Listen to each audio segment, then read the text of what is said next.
the doctor secretly injected his assistant with python DNA. But after just one night, the assistant's body underwent shocking changes. Scales began growing on his skin, and even his head started to transform, becoming more snake-like. Terrified by this bizarre mutation, the doctor immediately gave him another injection. He was eager to witness a miracle, but as he observed with great anticipation, the assistant accidentally farted. That fart was disastrous, releasing the modified python genes into the air and causing the entire experiment to spiral out of control. The assistant ultimately turned into a horrifying half-human, half-snake creature. The doctor was furious. This was not the outcome he had envisioned. What he really wanted was to transform a person completely into a snake. That's why he had deceived the assistant into accepting the injection in the first place. But at the critical moment, everything fell apart. In anger and humiliation, the doctor stuffed the assistant into a crate and sold him cheaply to a struggling circus in town. To everyone's surprise, the once lifeless circus suddenly became a booming business. Ever since the circus acquired the Snake Man, people had been lining up in droves, attracted by this bizarre new attraction. But no one realized that the Snake Man wasn't wearing a costume. He was a genuine genetically modified human. This person was desperately trying to call for help,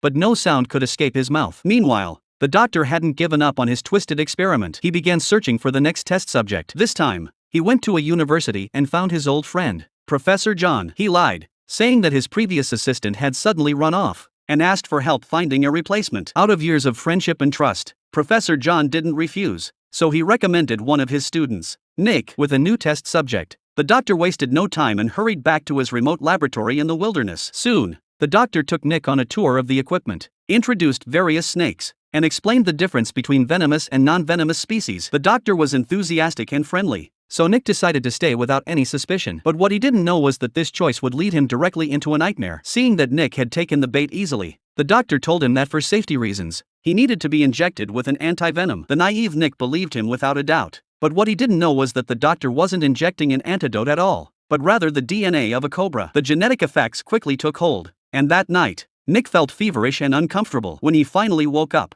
he realized he had been unconscious for an entire week. He looked in the mirror and was horrified to find that his skin was peeling off in large patches,